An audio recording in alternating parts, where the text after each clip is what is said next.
Okay. So Sound student good? today topic to work in the global cities. Every management student love to work across the world, and that's why this topic is there in our induction program. That how you can do that. Yes. And there is no one better than Tejpartab to get on this. So just to give you a brief introduction, I don't want to steal the thunder of he giving his own story to you. He have done his schooling in USA. He passed his high school in 2009 from Little Rock Central High School, USA. Then he done his 12th in 2012, and then he joined the UBS in our BBA program of the Cardiff. During UBS days, he was the head of the ELC, which is our homegrown company on the campus. Then he went for his summer school to University of in the Germany, and in 2016 he joined as a financial solution provider in the USA to the Cornerstone, and then he joined One America as a preferred broker in 2017, and is working with them in the USA. So I welcome you, Tej, on behalf of all the students, on behalf of the UBS family, uh, and give the mic to you. You can take over from here. All right. Thank you so much. Thank you, Rahul. Thank you. Yeah, very much like he has said, as Rahul has said, that yes, I graduated in 2015, part of the Cardiff batch. Post college, I'll give a little bit more brief about and just shortly about kind of the professional journey where it has gotten me right now. So post college, I joined a general agency, Cornerstone Financial Partners. Worked there for about 6 to 8 months, learned what I could, found some fantastic mentors. And then I moved over to Elite Financial, which was a much larger general agency, increasing the capacity and scope of my responsibilities as a financial advisor. And then very much as he has said, then we moved to One America as a preferred broker and focused specifically on annuities and the retirement conversation, talking about income streams and things of that nature. So when when I don't know what Tarun sir is to everyone, so I'm going to, I think he's the chancellor or the dean or, but let's just say the chancellor. When he and I had a conversation some time ago about presenting, in front of all of these students, the conversation was, okay, why don't we talk about, San Francisco and kind of the city and how to live and so on and so forth. What have my experiences been? And I said, yeah, sure, that's perfectly fine. And then I asked him, I said, okay, well, how long is the talk supposed to be? He said, well, it's going to be about an hour, give or take. It's going to be 30 minutes, 30 to 40 minutes of a talk, and then 20 minutes or so of Q&A. And so I said, okay, listen, that's great, but I don't think I can talk about one city for 40 minutes. There's no way for me to take that topic and stretch it out for that long in order to make it meaningful for all of the students that are tuned in. So, that, and also I figured, I'm not exactly a tour guide. So it's going to be a little difficult for me to, talk about how great SF is and all of that for, again, almost, the better part of an hour. So, what I'm going to essentially do is, this is going to be, how many of you are familiar with TED Talks?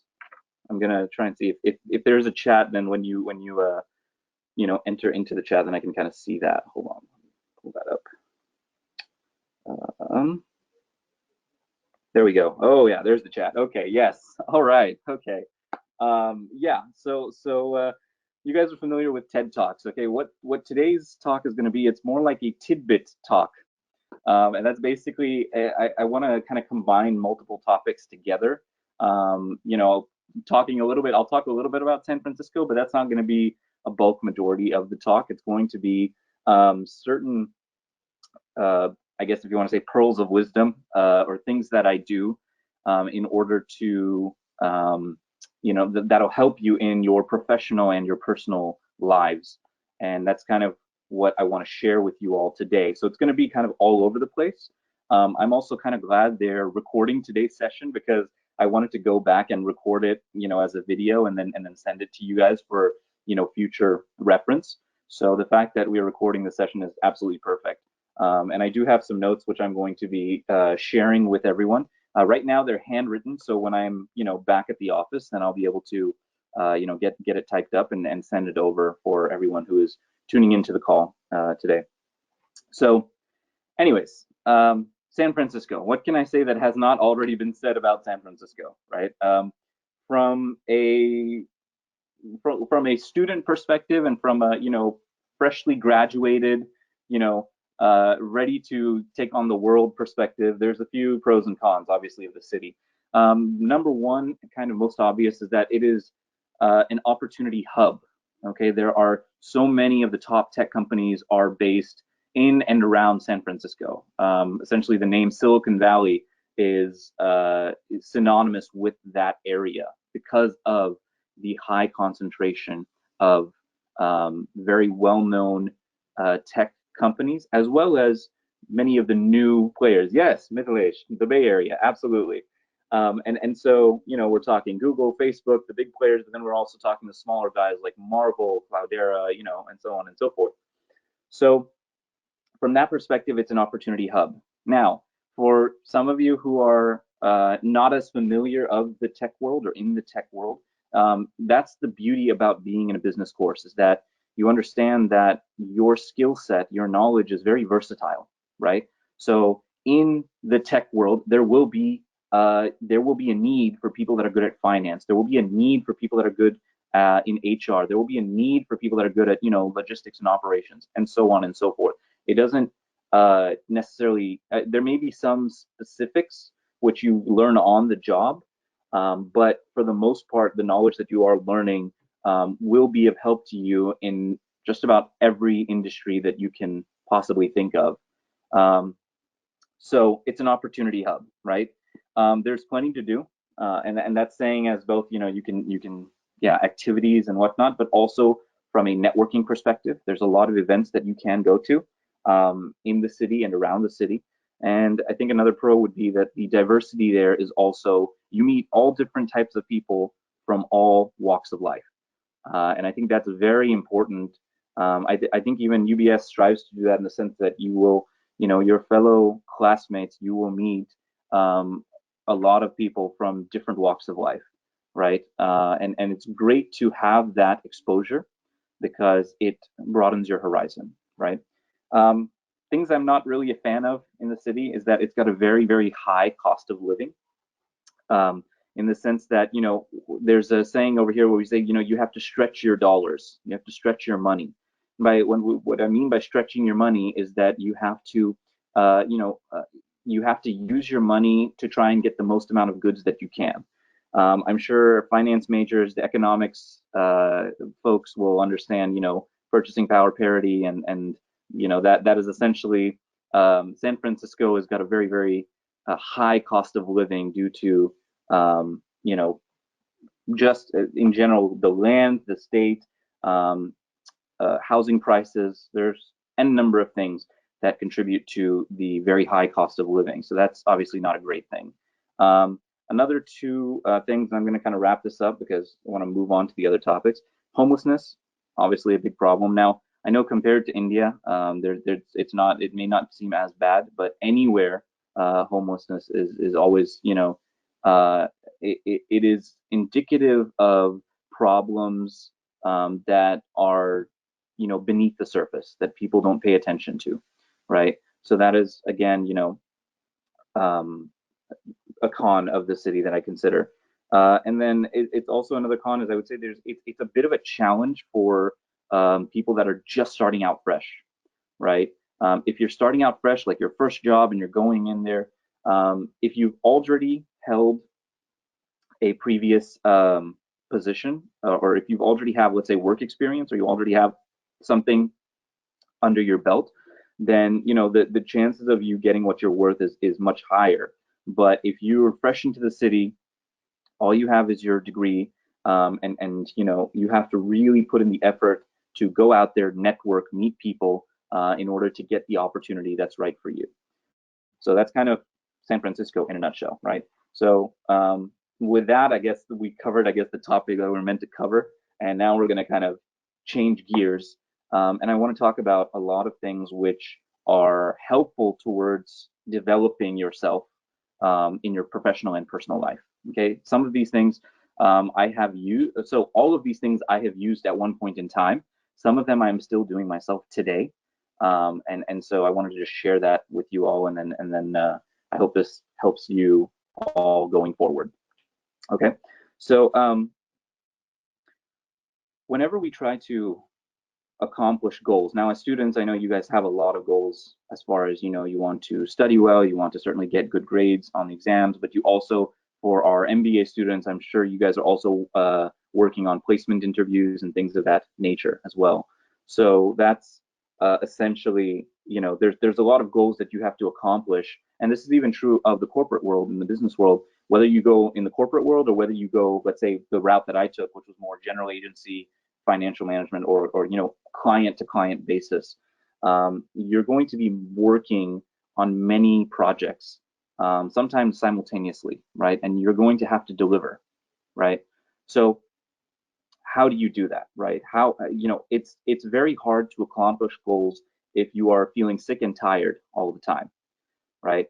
And so there's a little acronym, and I'm going to try and see if I can draw it here. There's a little acronym called SEEDS, okay? SEEDS, right?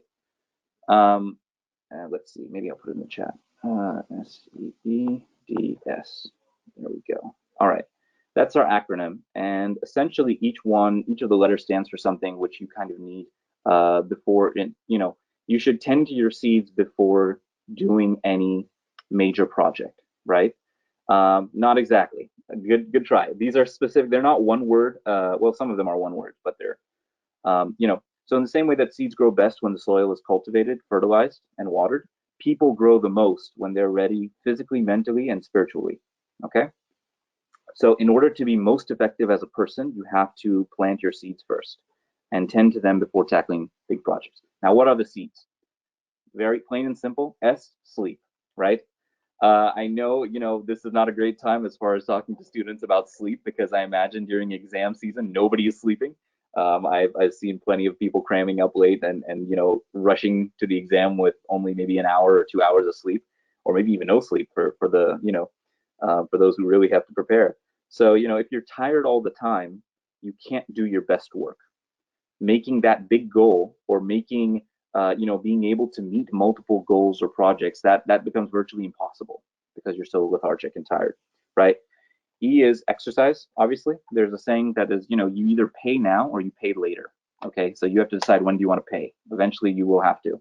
A lack of exercise also means a lack of energy, means a lack of focus, and it's also very good for stress relief. To take your mind off of certain things. Now, when I say exercise, I don't mean that you have to, run around the campus like 15 laps every morning at 5 a.m. That's not. Also, you don't have to go to the gym every single day, but at the very least, make an effort to make your life a little bit more active, right? Back in college, my kind of exercise schedule was that I was big, and still am a big fan of badminton. So I'd be playing badminton 7 days a week, right? Wherever I could, I would, right? And then go to the gym a few days a week, and then play other sports or play other things to kind of get me to get my body active, right? Basketball, football, so on and so forth. So it doesn't have to just be running or going to the gym. It can be anything that's physically engaging, and that will also help. They say an active body will develop an active mind. And that's essentially what this will help with. So we have sleep, we have exercise. The second E is eat right. Again, probably very hard to follow during exam time, where I imagine the staple food is maybe Maggie and coffee, or maybe an omelet from the canteen. Well, an omelet's not too bad, but essentially balanced diet, plenty of fibrous carbs, proteins, healthy fats, limiting unhealthy carbs and processed food, limiting sugars. And another point which a lot of people forget about, or again, when you get busy, is maintaining a proper meal schedule, right? So if you have 3 meals a day at certain times in the day, try and stick to that, right? Because your body develops accordingly. And so one can still work and eat, okay? You don't have to stop everything just to eat.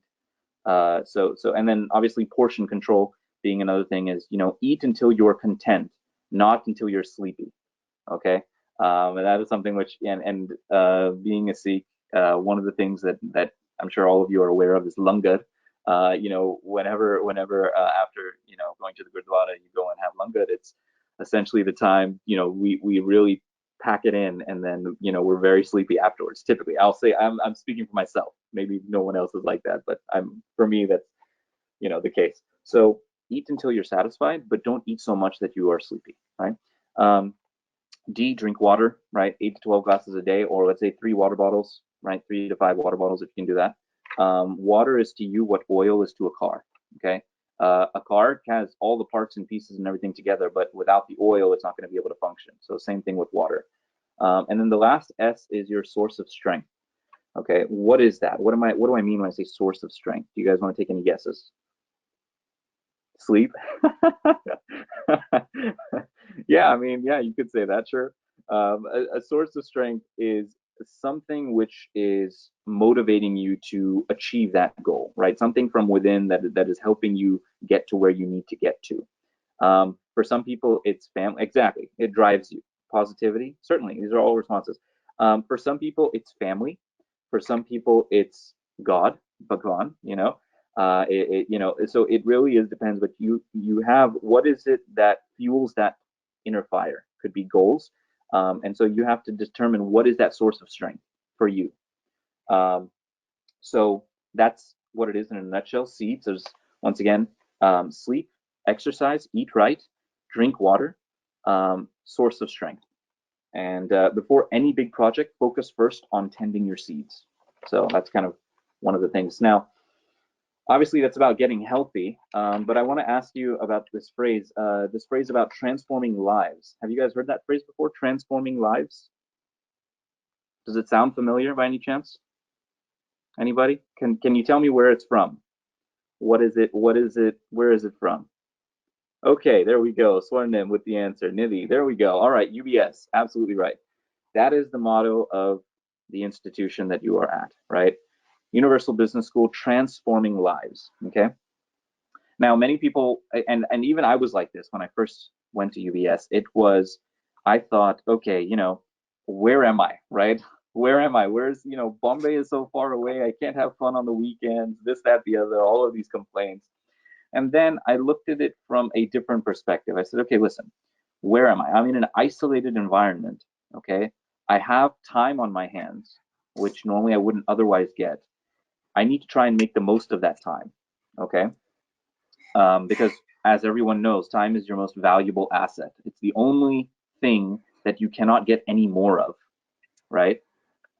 Yeah, I don't know who Kirloskar is, but he, that is exactly essentially, you understand that, right? You understand how important time is.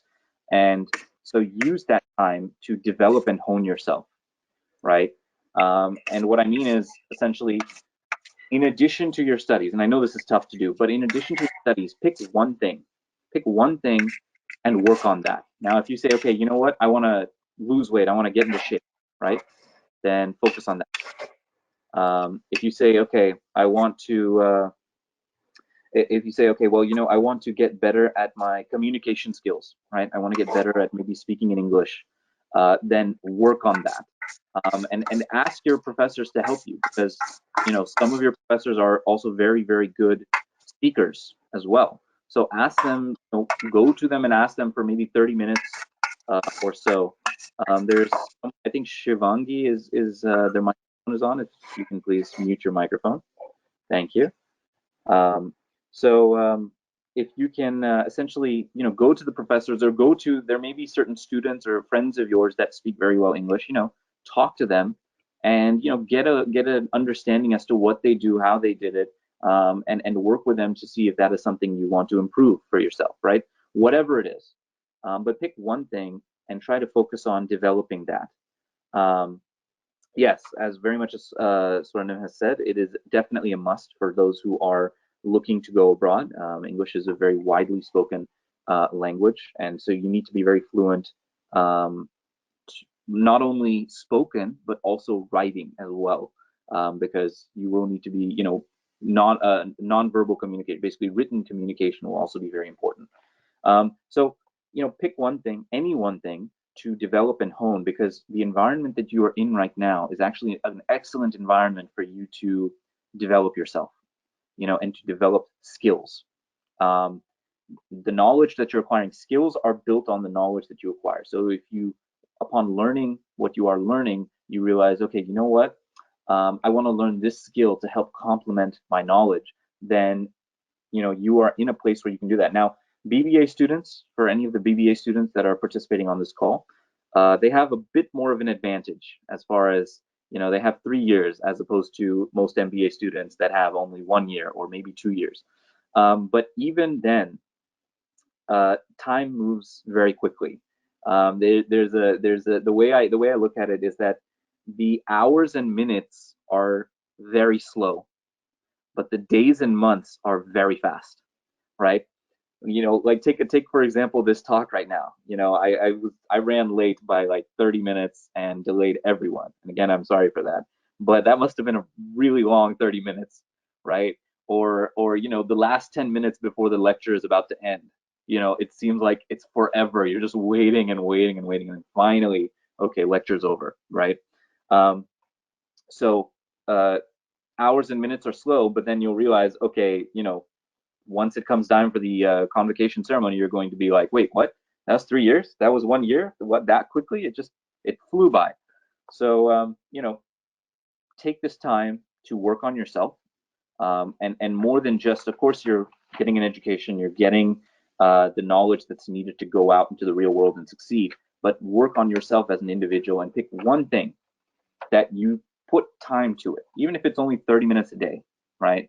Or but you put time towards making an improvement towards that.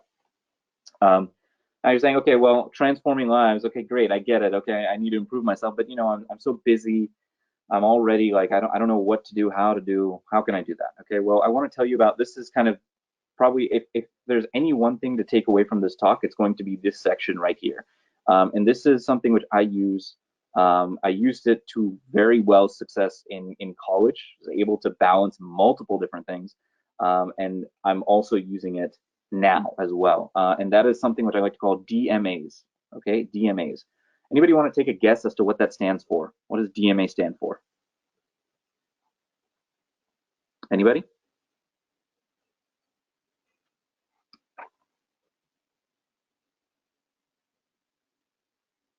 No guesses? Okay, I'll go ahead and just say it, because DMAs stand for difference-making actions. Not exactly. Nice try. Difference-making actions.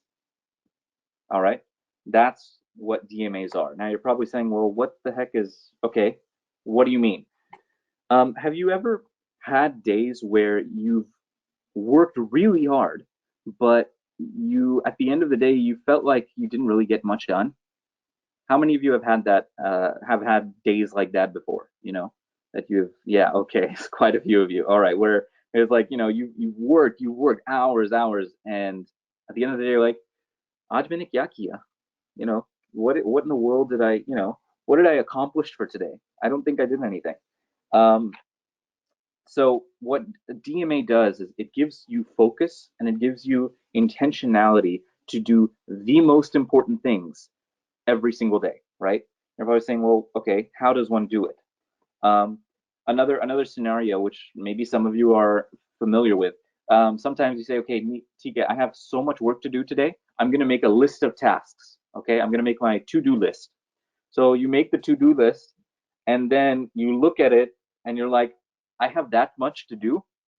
Maise nahi hoga. How many of you have that same? Sometimes you have a day like that where you put together your, what needs to be done, and then you look at it and you're overwhelmed. Yeah. Okay. So that's essentially, DMAs can help you overcome that, right? And it's a good strategy to apply to both your work life, as far as, let's say, as students, your work is essentially getting good grades, studying well, studying for placement interviews, but also it can be applied to your personal life. If I go back to getting in shape, because that's the easiest example that everyone can think of. But it could be, relationship, you want to improve your relationship with someone, or so on and so forth. So what's the DMA strategy? Okay, it's very simple. First things first, you write your most important current goal. Okay, so it has to be a goal that you're focusing on right now. You write that, you take a piece of paper, you write that at the top of the page. Okay, your most important current goal. Underneath that, you number the page 1 through 5. Okay, 5 at the most, but 1 to 3, let's say. Okay, so number the page 1 through 5. Next to 1, write down the most important thing you can do today. The most important thing you can do today to accomplish that goal. Okay, next to 2, write the second most important thing you can do to accomplish that goal, and so on and so forth. You now have a list of the 5 most important things that you can do right here, right now. You can do today that would make the biggest difference in accomplishing your goal, and by extension, moving your organization forward. How many of you are in an extracurricular organization? Sports or cultural? How many of you are in an organization, or you have some responsibilities in some capacity? Okay, quite a few of you. You have some additional responsibilities aside from just studying and being a good student. Yeah, so see, this will also help in that manner, right? In accomplishing those tasks. Now, DMAs must be fun. Okay, so I'm gonna write this out because it's another acronym. DMAs must be fun. Okay, now what do I mean by fun? Here's what I mean. So F stands for first things first. First things first.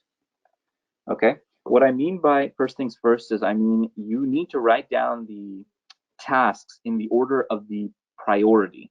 Okay, so the most important task is number 1. It goes first. Okay, list them in order of priority, and then second thing is, do them in that order. Okay, don't start working on task number 2 until number 1 is finished, or you get to a point in number 1 that you have a roadblock and you need some, you're waiting on something in order to clear it. Once that happens, move on to number 2. Okay, so don't try and skip 1, go in order. And as you go in order, cross it out. You have it on the list, cross it out. There's something satisfying about just being able to cross out, this is done, this is done, this is done, and knowing that these are important actions that will help you move your, help you make a dent in your goals, and it'll help you move your organization forward. Okay, so that's your F, essentially. Now, so your DMAs are your most important actions for the day. Okay, do not do more than 5. Do not. And I'll tell you why. Because if you cannot boil down your most important tasks into a few simple sentences, okay, if you cannot boil that down into a few simple sentences, then you have to try to restate your goal. Maybe your goal needs to be broken down into smaller goals that need to first be accomplished in order to be achieved, right? So break it down, and then under those smaller goals, then you put your very clear, very simple to understand tasks that need to be done. Okay. U. The U stands for under the main vision. Under the main vision, or I'll say current objective. Okay, and bam, there we go. So that's U. It's under the main vision, current objective. We talked about the extracurricular activities before, but essentially, you have to, and I kind of covered this just now, but essentially these are your most important tasks that are going to move your organization forward. These are your most important tasks you can do today that's going to make a serious dent towards achieving your goals. Okay, so it has to be directly related to that main goal that's at the top of the page. It has to be directly related to that. Okay, and then lastly we have N, right? N stands for number attached. Okay, so a DMA has to have a number attached to it. Okay, you have to make it quantifiable. Now, I'll give you an example. If you say, okay, I'm going to study more today, that's not a DMA. But if you say, I'm going to study for 2 hours, or I'm going to answer 20 practice problems, that is a DMA, because you have a clear numeric. You have it's clearly quantified. Okay, 2 hours, done. Okay, so on and so forth. Another one, if you say, okay, well, I'm going to clean the office today, right? Or I'm going to clean my room today. That's not a DMA. If you say, okay, I'm going to clean my room for 20 minutes, I'm going to clean the office for 20 minutes or 30 minutes, or I'm going to clean up I'm going to clean up 2 drawers or 1 cabinet, you know, that again, it is quantifiable. It has a number attached to it. Okay. And very important to remember, and I'm going to write this down as well, DMAs are based solely on what you can do. Okay. So this is also very important. You know, you can't write DMAs that rely on what others need to do. Okay, because these are things that you can do today, so they have to be within your control to do. A couple of helpful hints with regarding DMAs. Number 1, be focused. I'm going to write all 4 of them here. So be focused, be clear, be realistic, and lastly is be committed. Okay. When you're making your DMAs, these 4 hints will serve you well. Okay. Be focused. These are your most important tasks of the day. So 3 to 5, no more than that. Okay. You do not need any more than that. And if you're finding that you're putting down more and more, 6, 7, 8, 9, 10, then you need to scratch that list and restate your goal. At the top of the page, you need to restate what that goal is. Okay. So be clear, quantifiable. Essentially, it's based on activity, not outcome. Okay, that's essentially what you're going for. You know, it's based on the activities, not the outcome. The outcome is something like, okay, I want to have a clean room, but the activity would be, okay, I'm going to clean my room for 2 hours. Let's say if your room is like a big mess, right? But you know, so that's essentially, you want it based on the activities, not the outcomes. Third thing, be realistic. Okay, if you can only write 2 proposals a day, okay, then why would you put, I'm going to write 5 proposals today? Doesn't make any sense, right? So be realistic. If you can only put a certain amount of time, because you already have a busy schedule, if you can only put a certain amount of time towards doing something, then put that amount of time. Don't try to even if it's only 5 minutes or 10 minutes, any time goes towards helping that out, right? Don't try to overestimate and be like, oh yeah, I can do 2 hours of, I can go to the gym for 2 hours today, right? And then you get loaded up with a bunch of work. You have projects to do, you have studying to do, you have your extracurricular activities to take care of, and so on. You also want to hang out with friends and have a social life as well. And then you realize, oh man, it's already it's 11:30 at night. I have to get up again in the morning. I can't work out for 2 hours. So be realistic, okay? And then the last thing is be committed. So structure your day around it. In college, what I would do is I would try and get my DMAs done sooner as opposed to later, because we tend to have the most energy when in the morning. And so I would structure my day around them. Even now, when I make my day around my DMAs, I usually have my DMAs done by 11:30, 12 o'clock in the morning. At the latest by noon, I have them all done. So then I can go about doing whatever else needs to be done, knowing that, okay, I've done something very important to help me move my organization forward, or to help me achieve some goals which I'm currently focused on. I want to give you an example of a salesperson. Okay, let's say you're a salesperson and you have to make you want to make $10,000 of commission in a month. Okay, so from experience, you think, okay, well, $10,000 of commission, that means that I need to have 4 new clients.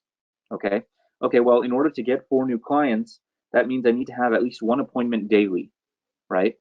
And how can I get 1 appointment daily? Well, I need to make 20 sales calls. So 20 sales calls would be a DMA, right? It is an activity that is entirely in your control, that you can do to help you hit that larger goal of $10,000 commission per month, right? So you see kind of the step-by-step process, how you break it down. And that's something which is very helpful in achieving long-term goals, professionally and personally. So this is kind of like, I use DMAs to a great degree, and I highly recommend that you guys, if you only remember one thing in this call, I would honestly recommend that you remember this and you try this out. So I'm gonna go ahead and move on, and that's kind of essentially the bulk majority of the talk. We've got just a few more things to do, but I'm gonna kind of, in the interest of time, because I understand, we don't have as much time on our hands, so I'm going to try and speed things up. So we've talked about transforming your life. We've talked about, DMAs. We've talked about taking care of yourself with seeds. The other thing I want to, and this stems from a mistake which I did not do. Okay, I did not do, partially because there were a few summers where I had, medical injuries, and otherwise I was unable to do it. But there was also a part of me which didn't think of it, and that was a mistake that I made. And I hope and pray that if you're in, as students, I hope that you do not make that mistake. Okay, and that is the importance of real work experience. How many of you, just in the chat, have any form of work experience? Whether you've worked at a company before or just an internship, how many of you have that? Just, okay, just go ahead and, all right. I want to see just how many people, okay. Oh, quite a few. All right, really good. So, a summer internship, essentially, we talked earlier about, skills and how skills are built on the foundation that is knowledge. So if knowledge is the foundation, then your skills are, built on top of that. And so, to everyone, I recommend essentially, if you do not have any work experience, then definitely take a summer internship and try to get a summer internship in an industry or at a company that you're really, you would really like to work for, right?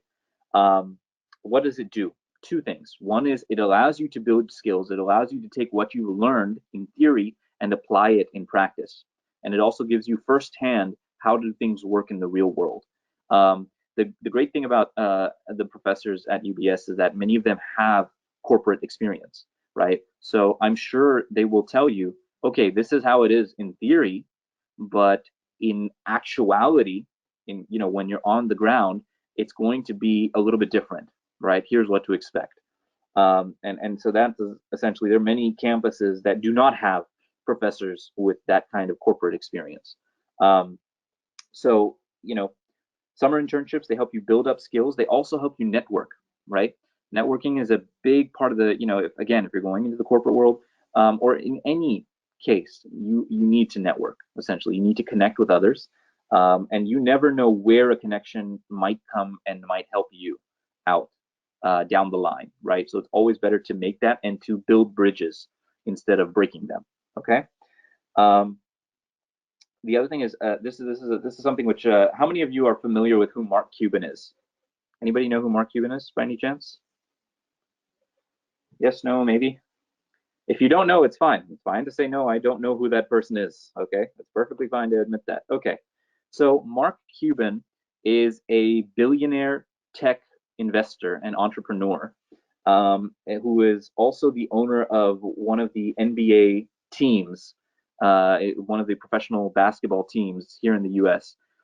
He's a very, very well-known individual here in the U.S., but he talks about essentially the importance of education and even learning after college. Shark Tank guy, there we go. Yes, points to Aditya, well done.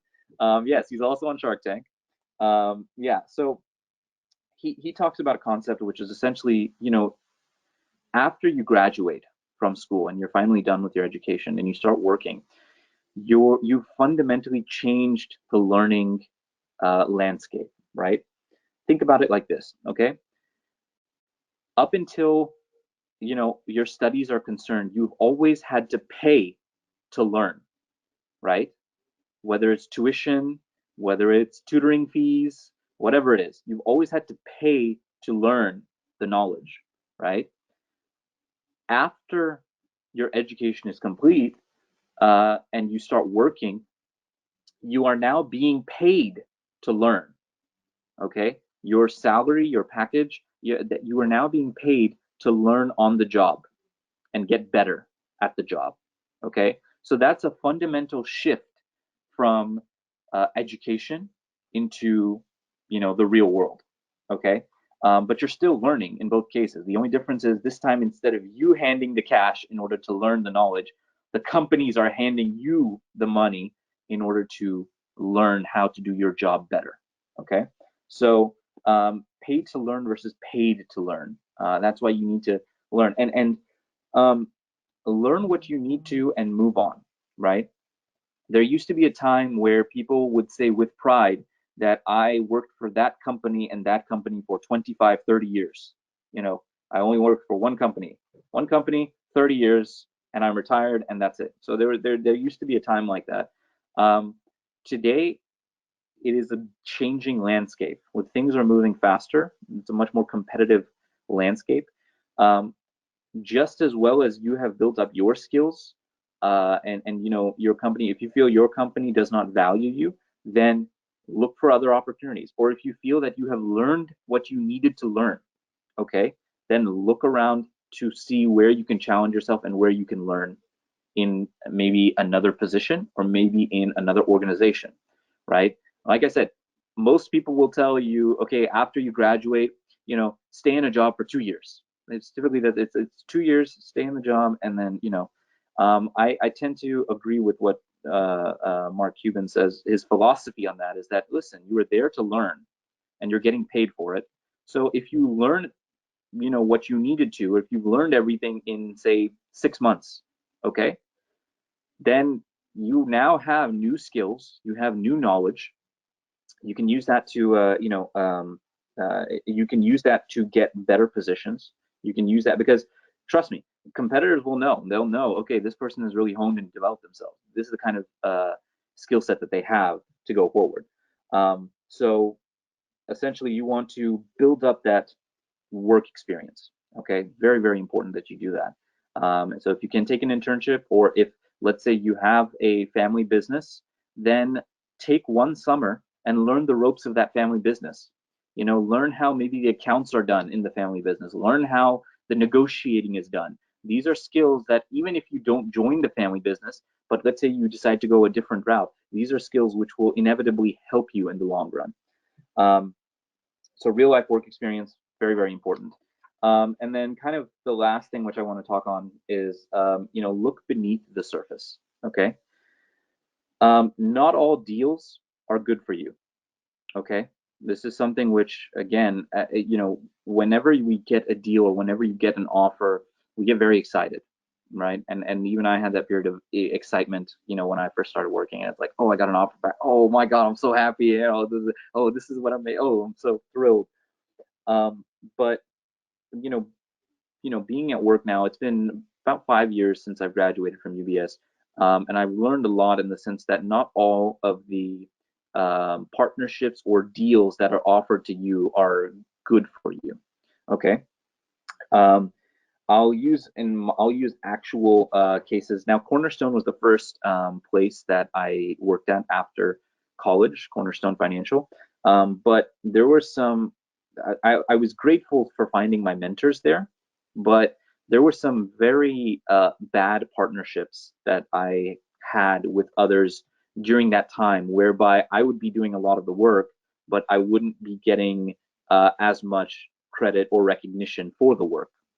And because I said, oh, well, it's a chance for me to work with a so-and-so and for me to learn and so on and so forth. And in the beginning, it was like that. I was very enthusiastic and very, let's go and get it. Let's, really show what I can do, right? Go the extra step.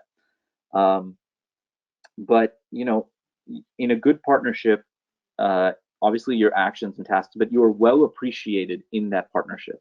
Okay. And that's something which you need to know, like, and different people like to be appreciated in different ways. Some people say, hey, you know what? If you want to make me feel appreciated, give me a bigger paycheck, right? Give me more money. Some people say, no, okay, I don't, what I'm making right now is good enough for now, but I would at least prefer if you can include me in the, let's say, the decision-making process, or if you can include me in certain other processes that kind of the behind the scenes, if I can play more a role in that. And how many of you are familiar with MLMs? I'm gonna type this in, or actually, how many of you are familiar with MLMs? This is kind of the last thing of this, and then I'll probably open it up for a few questions. So an MLM essentially is a multi-level marketing scheme, if you will, not mid-level, multi-level. So I'll just write that out, multi-level marketing. And the reason I wanted to share that with you is because a lot of people get caught in a trap. Because again, they're very excited to get an offer. They're very excited to go out there and make a difference, and they get caught in a trap. Now, you need to be able to spot something like that from miles away. I'm not saying it's good or bad. I'm just saying you need to understand what it entails. Okay, if you can see it coming from a mile away and it's something that has not worked for you, then you know to avoid it, regardless of how nicely it's marketed. And they'll say things like, oh, social entrepreneurship, and we're really making a difference out there, and all. For all of that, I like to say, cut through the bullshit, right? Cut through the BS. Get right down to what is it actually, right? Know what the business model is, right? Essentially, there's a service, a product that they offer, but then there's also recruitment. And they say, okay, well, if you recruit somebody, then a portion of their sales goes to you. And so now you're trying to recruit all of your friends. Nobody wants to hear about it, all of that stuff. So what I'm saying is essentially, and I use this as a specific example, okay, to get back to the fact that, again, look beneath the surface, okay? Past all of the marketing jargon and all of the wonderful things that people say about companies or products, you need to look beyond that and see it for what it actually is, right? Be careful. Be careful. Because yes, you may feel thrilled in the moment, but there are people, I have friends that are in the investment banking and in the M&A world that were so thrilled when they got their offer, but it literally burnt them out in like a year and a half, 2 years tops. They were because that wasn't, they couldn't handle that lifestyle of working 20-hour days. And so, at the end of the day, it all comes down to how well do you know yourself? How well do you know what you want? And are you willing to go out and get it, right? So know that not all deals are good for you, and have the courage to reject, right? Sometimes we feel pressured in accepting a deal because it's like, maybe I won't get another one, or this is too good to be true, or, if something is too good to be true, many times it often is, okay? So with that being said, these are just a few of like the tidbits that I wanted to share as far as, nuggets of wisdom. I thank you all so much for your time, and I will open up the floor now for any questions if you guys have about my experiences, or clarification on what we've talked about, or whatever it is, my time at UBS. All right. First question. Okay. So the problem is it says PGDM, MBM. Okay. Can you please state your name in the chat, because I can't see your name. It doesn't say that, unfortunately, because it's on my tablet. Who's asked the question about 10 years down the line? What's your name? Name is Tej. Shubham. Shubham. Okay. So Shubham, 10 years down the line. So it's a great question. I'll be honest with you. Student Tej thought that he would be a completely different, so to the person who posted, all I was talking about is understand the business model, know what it is. I use that as an example to say that, look beneath the surface. Not all deals are good for you. But anyways, to answer your question about Shubham, to answer your question about 10 years in the past, how do you look in that long-term direction, right? I can tell you something. When I graduated, I thought, okay, I'm going to go here, and then I'm going to go there, and then I'm going to, it's going to be linear. I'm going to go like this, then like this, like this. I'm going to, straight line. That's what I'm going to do. In reality, however, what happens is a lot of times is that we make lateral moves. Okay, so we're here, and then we change lanes, right? And then we move forward, or we make lateral moves. We go diagonally. It's not essentially what is important to know is that your 10-year vision is going to change, okay? And you need to be flexible enough to understand that it has changed, right? When you've learned about the industry that you're in, and you've learned about the kind of work that you're doing, and you feel like, okay, I want something more, or I want something different, then you have to be able to come to terms with, okay, it wasn't everything I thought it would be.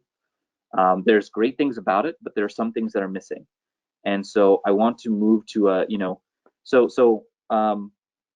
I think being able to, how do I see myself 10 years down the line? So it's actually funny you mentioned that. Currently, I'm going through a work transition now, right? With coronavirus and with the COVID-19, as many of you are aware, there's lockdown happening in many countries around the world. And a lot of my work is based on face-to-face interaction, right? If I can't meet clients, it's very difficult then for me to close cases and for me to, manage their finances and talk about their retirement goals, because it's better to have that meeting face to face, as well as networking for new clients and so on and so forth. And it's ironic that about a year and a half ago, I started learning how to day trade, because it was always something which I had, tried a little bit in college at UBS. And I was always, it was like curiosity, a mild curiosity. I want to, maybe think about, maybe. And so what I can say is with this lockdown is that transition that I started a year and a half ago has greatly accelerated. So much so to the point that we're looking at maybe, the possibility now is that I will be able to, by the end of this year, make a full-time transition from a preferred broker in One America to a day trader, right? So if you asked Stage back in college or like a few years ago that he would go into day trading, all that, I would have looked at you like you're weird, you're strange. What are you talking about? But the flexibility there was very important. Okay, so let's see. What do I need to go for after completion of my MBA to grab an international package? Oh, that is a great question. Okay, skill set and mindset is needed to crack international offers. So what I would say is essentially, your mastery of English is very important. I think that's common sense. As long as you have that working for you, and simply knowing English is not enough. You have to also be able to speak well, okay? Because especially when you meet face to face, if you can impress upon the other person how well, but when I say speak well, I don't mean use all these flowery words and talk about, empty words. No, but understand specifically what it is that they're asking of you, and understand more how you can actually contribute. Okay, if they're asking you of X, Y, and Z, and you say, well, I can only contribute A, B, and C, then you have to what is missing? You have to say, okay, well, here's how A, B, C relates to X, Y, Z, right? So if you can demonstrate that, then that puts you in a much better position. So skill sets, essentially, English, obviously, know that very well, know your knowledge very well, but also I would say, be able to be humble enough to say, listen, if I don't know something, I don't know it, okay? You will come across questions that are designed to stump you, or questions that are tricks, and you will try to answer them very, very confidently and try to get out there. But if you don't know something, say it and follow it up with, I don't know now, but I am going to know right after this, right? I'm going to make it a point to find out, and show that you are dedicated towards improving yourself. That's what that tells me, right? If I was to have an interview with you and I ask you a bunch of questions about, let's say, the annuity space, and you're like, oh, I think it's about this and it's about that, and let's say some of it's right, some of it's wrong, and someone says, okay, well, here's what I understand, but here's what's not clear to me, right? It's very difficult to do that, especially in a placement interview, right? It's very hard to do that. But being very forthright with your intention is very, in my eyes, very admirable. Okay. So let's see, English, and then be humble with the knowledge that you know, essentially, knowing what you know and knowing that what you don't know. As far as mindset is concerned, I would say it's a very competitive market out there. So what is really important is that you keep trying and you keep you keep sending your application, you keep sending, if you have a connection, if let's say some of you have relatives in the US, or, then talk to them, ask them, okay, well, what is the, job field like in that area? What is the job market like over there, right? Kind of get a feel, because it's not just, okay, it's an international package. It's also the fact that you would have to adjust to living life in a different country, right? Very much how I was born and raised in the US, I had to adjust to life in Mumbai and in Karjat and in India, right? It's not enough for me to just say, oh, I'm just going to fly to India now and I'm going to, my Hindi was terrible. It still is pretty bad, I'm not going to lie. But anyways, so these are, I guess, some of the things that are definitely needed if your goal is to, get an international package. I'll repeat that. Focus on, develop your English speaking and writing skills, your presentation skills, very important. Be humble with your knowledge. That's number two. Know what you know, but also know what you don't know. And don't be afraid to admit it, that if you don't know something, but you're ready to learn it. And third thing is, you have to work very hard in order to get that, because again, competition is pretty tough, right? You're going to be competing against people that are graduating from here and that already know how to live and work here. That's the kind of competition you're up against. So it helps you to know what life is like here. And yeah. Okay. One quality to be in a student who wants to run his own business, or what to be a part of a senior management team of a top level company. Wow. Okay. So man, I can give you some things on the first part, but the senior management team of top level company, that is something which I do not have experience of, right? And so I can't rightfully say, oh, well, go do this or go try that, because I don't know it, right? I don't know, I don't have that experience. But as far as running your own business, a lot of what, as a financial advisor, you have to get your own clients, right? If I don't manage my clients, if I don't have a good relationship with them, if I don't manage that aspect of running my business, then it's never going to work, right? I'm not going to be able to make ends meet, right? So I would say essentially, I think if I was to pick just one thing that is very, very important, it would be time management. Okay, especially as someone who starts their own business, like time management is so important. Part of what we talked about today, the DMAs, right, the difference-making actions, that will really help as far as time management goes, because you want to get those, structure your day around them, but you want to also make sure that you're doing something very important that's going to help you fulfill your goals. So as a business owner, that's stuff to pay attention to. And if you're able to work, if you're able to get an internship at a corporation, well and good. If you have a family business that you can go back and learn the ropes, even if you don't join that family business, but you use those skills to get another position, you can, well and good. Or if you decide to spend the summer and, go to a shopkeeper and say, hey, can I work with you for, a month, or can I work with you over the summer and kind of learn what is on the ground, what are some things you do, and then take notes of, okay, how do they negotiate? How do they manage their books? What do they do with, their supply and inventory, right? What is their business like? What is their business cycle? How many sales do they need to make in order to keep the lights on and to have the bills paid, and so on and so forth? What kind of marketing tactics or advertising campaigns do they do, or promotion strategies do they do? So these are things that if you're able to do that over a summer, you will learn the specifics, right? Sometimes people are looking for assistance. They need like an assistant for, let's say it's a financial advisor and he needs someone who can be an assistant, plan his schedule, answer phone calls, things of that nature. Okay, you may be like, well, I don't want to answer phone calls, but think of it like this. You are seeing firsthand how the business runs, right? And you're actively playing a role in that on the ground.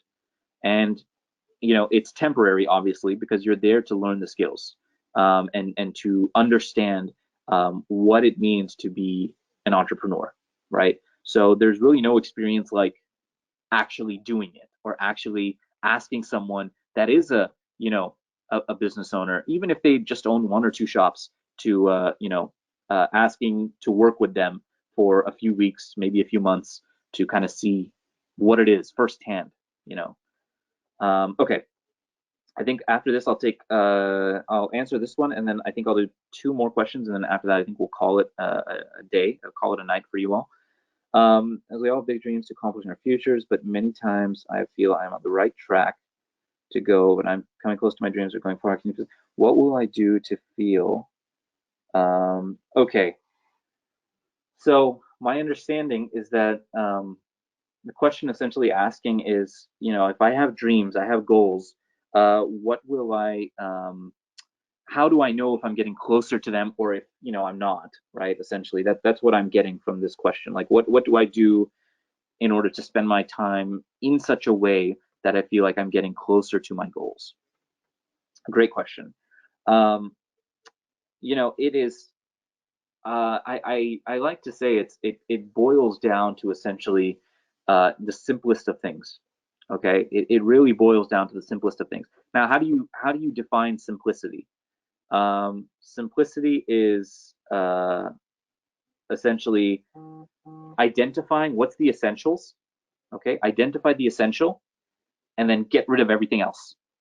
Okay, that is simplicity. And although it's very easy to understand in theory, it's very difficult to actually implement in practice. Whether it's answering a question or whether it's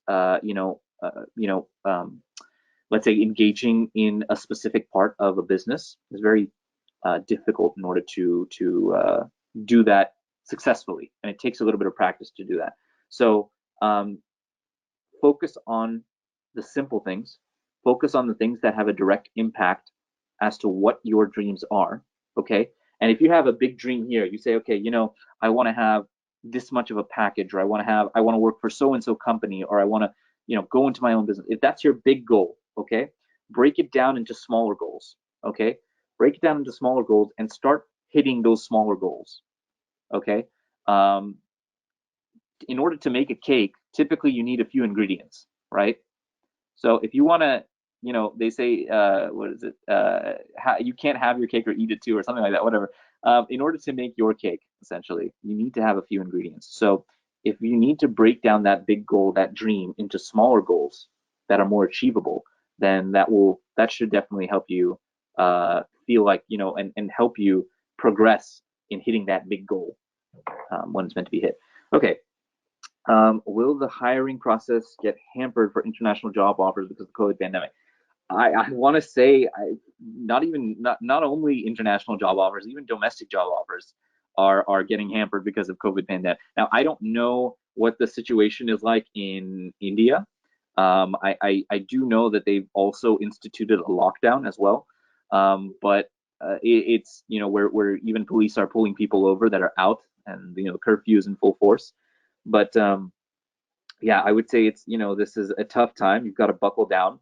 The good thing is there is a lot of work that one can apply for online, and so try and look for places where you can work remotely, right? If you're able to work for a few months remotely, then that should give you an edge as far as what it is that you're like. It should give you an edge going forward against the competition, or against um, for let's say future positions, things of that nature.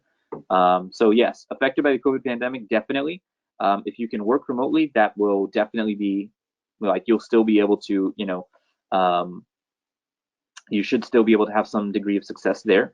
But if it's something which is, let's say, on the job, then really my only answer is that we all have to wait it out. We all have to, kind of wait until this thing kind of blows over finally. Okay. So I wanted to know about the reality about investment banking. Is that always ready? I wish I could. I don't unfortunately have any investment banking experience, right? So I wish I could talk about it and sound like an expert and be whatever. But I don't have that experience, so I'm sorry, I can't really give any practical. Okay, I guess someone was paying attention to the fact that I said I'm going to transition to day trading. Okay, I'll answer one question after this. So whoever wants to ask, then this will be the second to last, and then if anyone one more question after that, and then that'll be it. So right time to buy shares, it really is tough to say, right, with the way the markets are. I can at least talk about the U.S. market. I don't know how the Indian markets are faring, but with the U.S. markets, there's been one heck of a rally that has happened in the past month and a half, which is, in my mind, completely superficial, right?